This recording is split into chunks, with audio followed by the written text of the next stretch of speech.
Hello and welcome. You are listening to On Show, the Louvre Abu Dhabi podcast that takes you on a tour. I am your host, Marine Botton, and today we are visiting the exhibition From Kalila wa Dimna to La Fontaine, traveling through Fables. For this episode, I have the pleasure of taking this tour with Rawdha AhmedAlAbdouli, Curatorial Assistant at Louvre Abu Dhabi, and together we will delve into the fascinating world of animal fables and their evolution through time. Did you know that fables originated from India and Greece? Stay with us to learn more and hear about the influence of major figures such as Ibn al-Muqaffa and Jean de La Fontaine, and how these stories continue to inspire artists today.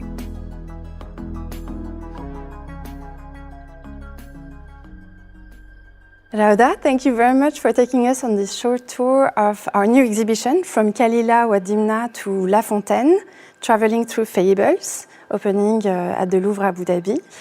To start off, can you tell us what we're about to discover in the exhibition? Of course. So this exhibition was organized in collaboration with the BNF, and we have over 132 artworks from manuscripts, illustrations, as well as paintings.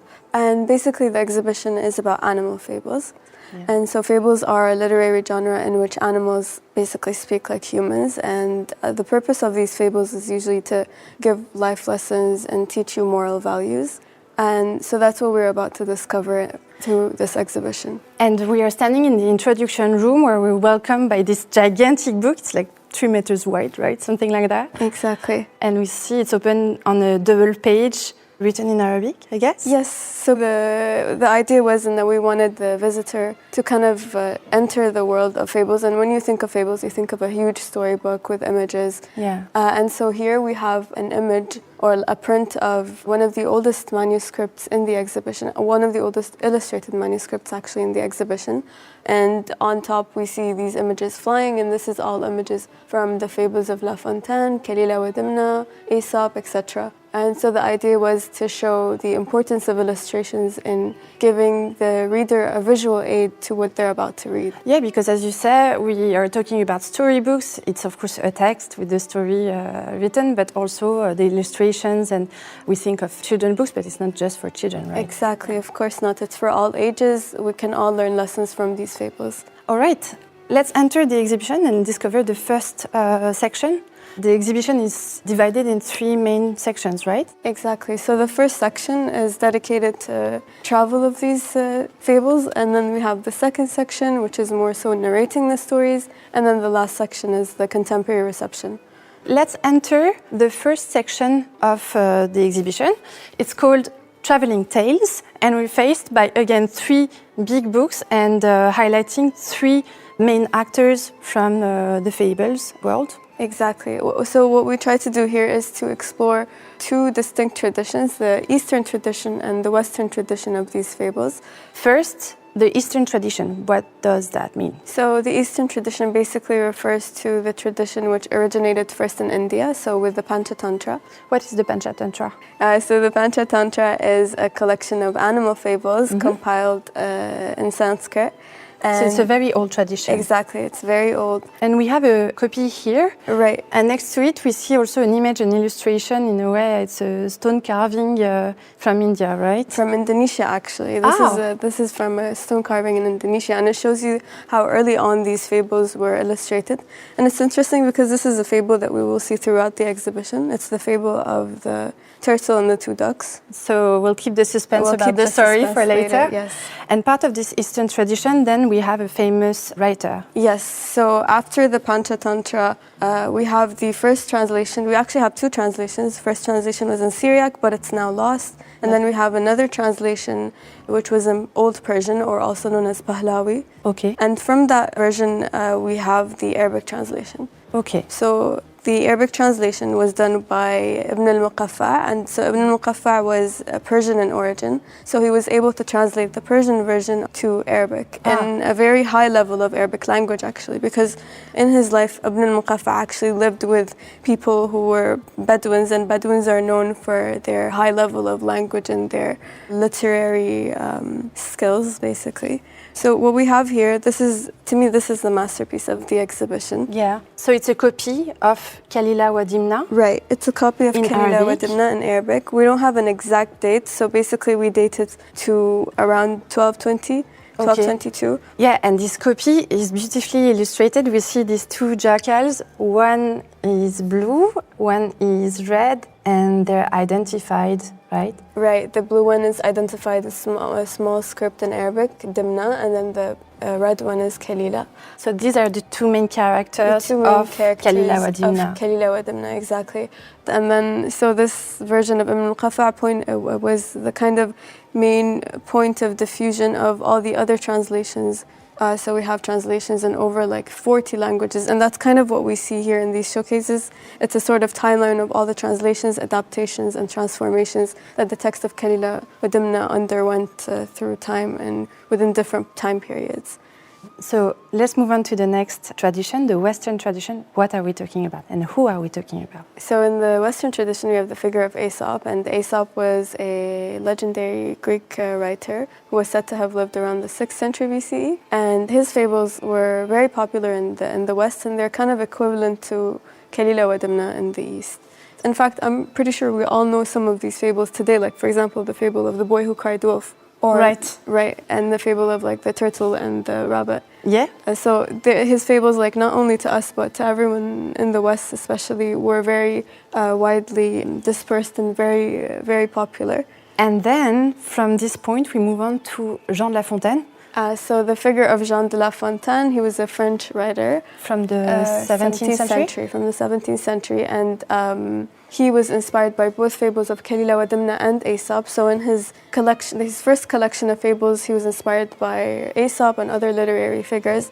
But then he published a second collection of books in which he was inspired by Eastern sources, including, for example, the book of Kalila wa Dimna. And so he kind of is the point of convergence between the two traditions, the East and the West.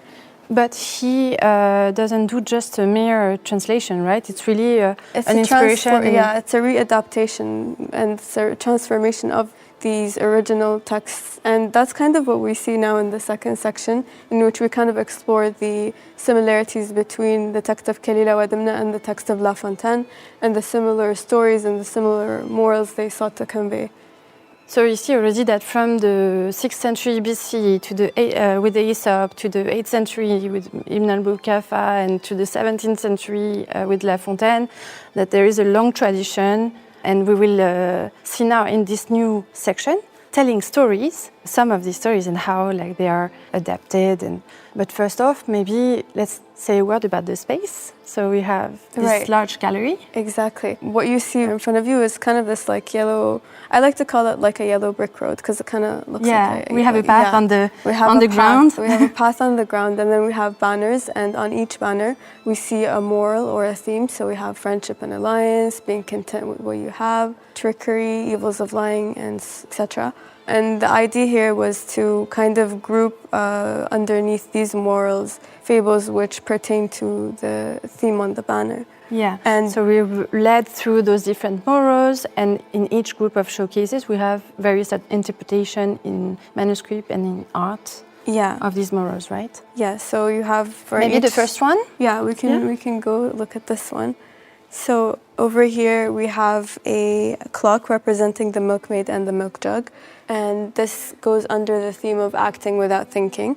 And so this is a story in which a milkmaid has a jug of milk on her head, and so she kind of gets ahead of herself, and she's like, with this milk I'm gonna make some butter, and with this butter I'm gonna sell it, and I'm gonna become a millionaire. Basically she gets too ahead of herself, and she ends up falling and basically breaking the jug of milk, and so she loses all hopes of fortune that she had. And it illustrates perfectly the idea of acting without thinking. Yeah, exactly, and getting ahead of yourself without thinking first. And this same story was adapted from one of the stories, because this story was also in Aesop's fables actually, but it was also in the fables of... So with Aesop it was with the milkmaid? Exactly, it was with the milkmaid in Aesop as well. But in Kalila wa Dimna it was adapted with other characters, so we have a holy man and his jug of honey and oil.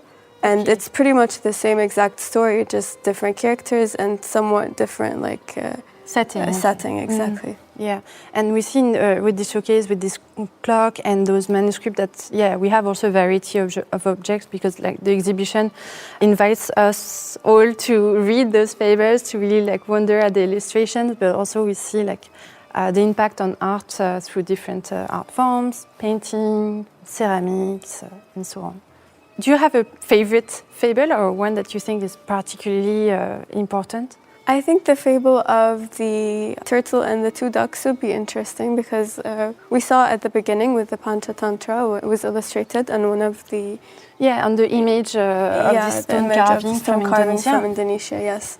So what is the story? So the story is about two ducks and a turtle, and they're living by this pond, and the ducks are like, we're going to move from the pond, so the turtle's like, please take me with you, you know, and they're like, yeah, she wants to explore the world. Exactly, she wants to explore the world with them and basically go with them, because they were all friends, but the two ducks are like, how are we going to take you? Like, well, like that doesn't make any sense. The turtle keeps begging, and they're like, okay, fine. What we're going to do is we're going to give you a stick, and you hold the stick with your mouth. And so you hold tight while they are holding the sticks on each side, right? Yes. And no matter what happens, don't open your mouth. Just like stay still. Yes, hold on. And so they fly up with the turtle holding the stick. The turtle's holding the stick in her mouth. And it's quite amusing, because we're looking now at two engravings where we see literally the two ducks holding a stick, and the turtle really hooked with her, in the sky with her mouth on the stick. Yeah, and this is an illustration by Audrey, actually. So we have a couple of illustrations by Audrey in the exhibition. Yeah, it's a French engraver and draftsman. Yeah, and so what's next? People beneath them obviously start reacting, and they're like, what is this crazy turtle doing with these ducks? And so the turtle sees that, and she gets agitated, and she basically opens her mouth to fly back to them, and she falls to her death. And so it's a very unfortunate end. It's quite a sad story, but you know, it teaches you to think before you speak, and again to think before you act as well.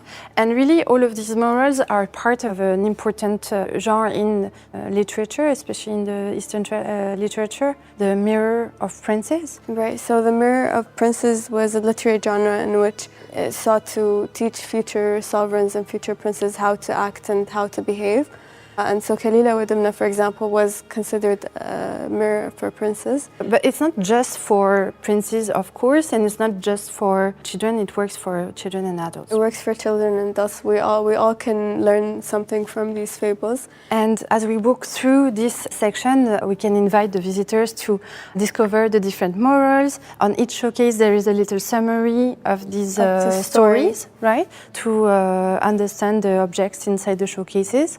And the last section of the exhibition is taking us in the contemporary world, and we see the tradition lives on and continues until today in contemporary arts. So this section is called The Fables in Today's World. Who are the artists presented here? So in this section, we kind of, like you explained, we were trying to show the contemporary reception of these fables. We have, for example, this artwork from Turkish artist Melis Beyruk. Yeah, on our right, it's really catching the attention because we have this big square panel covered in, I don't know, thousands of tiny pieces of porcelain that are shiny. It's all white and gold, right? It's really covered completely. And in the middle of the composition, we see the figure of Kalila wa Dimna. Yeah, we have like these two heads of foxes that emerged from the, I don't know, it's a lot of flowers, right? Fauna and flora, right? You see all the closer you look, the more you see actually. You see other figures of animals, flowers, as well as human lips. And so the artist here was trying to kind of create a whole entire living being of its own by adding different elements which we see in nature. And so what do we see in nature? We see animals, we see flowers, we see humans, which are represented by the lips. And it's part of her series called Habitat. So this is, what is it? It's a sort of habitat, it's a sort of living, breathing artwork. With all of these creatures over, and and as you said, the closer we look, the more details we see. find right, and out. this is adapted specifically to the fables of Kalila wa Dimna, which are in themselves a complex because it's a story within a story within a story. Yeah, so there's this multiple layer, a little bit like maybe the 1001 Night that we know, like when there's like a narrator that tells a story and within the story there's another one and it continues on.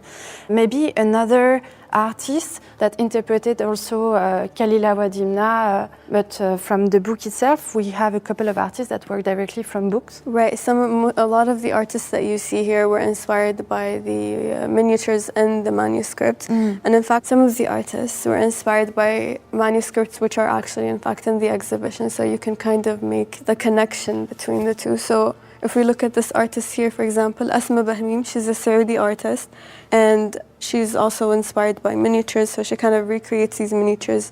And this specific miniature over here, it represents the same story of the crab and the heron that we see in the beginning, in the entry book. Yeah, the entry book was representing that illustration. Right, and this is again from the oldest manuscript, which we discussed at the beginning. So we really see how the tradition continues until today and how it inspires contemporary artists like we've just seen. What would you like the visitor to really take away from the exhibition or to remember? At the end of the exhibition, we ask the visitor to sit here and read. We have a little reading corner here with books for children but for adults as well. And we also have this device, it's an AI Fables generator in which you pick your own hero and your moral, and a fable is generated for you, which you can take home using QR codes. So we can read the original work, but also create our own by choosing through the AI device to create new fables again. Thank you very much. And we invite all of the visitors to come and visit the exhibition, which will be on show until the 21st of July. Thank you. Thank you.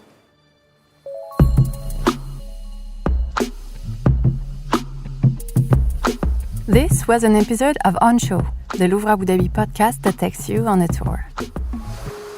You can visit the exhibition from Kalila wa Dimna to La Fontaine, traveling through Fables, at Louvre Abu Dhabi from the 26th of March to the 21st of July 2024. On Show is now available on all your favorite podcast platforms, in English, Arabic, and French.